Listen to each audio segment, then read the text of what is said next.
Welcome to Man Does Tech, where I solve the problems you didn't even know you had. In this video, I will explain how to make macarons for beginners. First, gather your essential ingredients: fine almond flour, powdered sugar, egg whites, and granulated sugar. It's vital that all your ingredients are at room temperature before you begin. Also, using a kitchen scale for precise measurements, down to the gram, is absolutely crucial for macaron success. This attention to detail sets the foundation for perfect shells. Next, let's create the meringue. Start by whipping your egg whites until they form soft peaks. Gradually add your granulated sugar, 1 tablespoon at a time, while continuing to whip. Keep going until you achieve stiff, glossy peaks.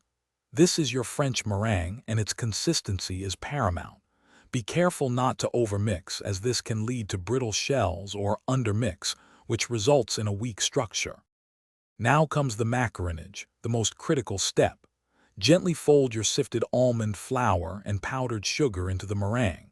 Use a spatula to scrape down the sides and fold from the bottom up. You're looking for a lava-like consistency, where the batter flows slowly and continuously off your spatula. Once achieved, transfer the batter to a piping bag and pipe uniform circles onto your prepared baking sheet. After piping, let your macarons rest for 30 to 60 minutes until a slight skin forms on top.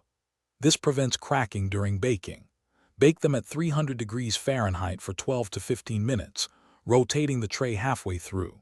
Once cooled, fill them with your favorite ganache or buttercream. And hey, if you're looking for other great resources, check the description for a link to *The Simple Path to Wealth * and other deals that might interest you. Happy baking! Thanks for watching. If you found this helpful, don't forget to like and subscribe.